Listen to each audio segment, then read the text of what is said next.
America आणि इराणमध्ये शांततेचा करार. डोनाल्ड ट्रम्प यांची मोठी घोषणा. हॉर्मुझच्या सामुद्रधुनीतून जहाज वाहतुकीचा मार्ग खुला. इराण आता कुठल्याही प्रकारचं अण्वस्त्र बाळगणार नाही. ट्रम्प यांची पोस्ट. अमेरिका इराण शांतता करारानंतर कच्च्या तेलाचे दर 4% अधिक घसरले. ब्रेंट क्रूड ऑइलची किंमत प्रति बॅरल $83.88. अमेरिकेचे WTI क्रूड ऑइलची $80.91.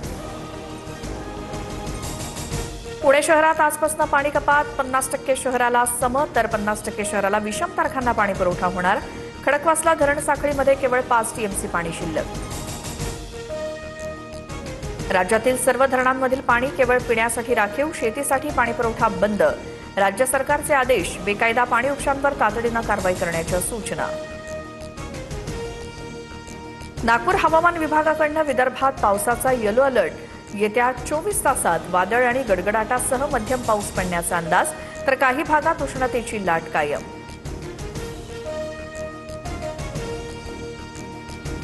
माळशे रस्त्याच्या तांदूळवाडीतील विहीर दुर्घटनेप्रकरणी सदोष मनुष्यवधाचा गुन्हा दाखल. मृतांच्या वारसांना 5 लाखांची शासकीय मदत जाहीर. घटनास्थळी प्रांताधिकारी, RTO आणि पोलीस प्रशासनाकडून तपासणी. पिकअप वाहन विहिरीत कोसळून 8 जणांचा मृत्यू झालाय.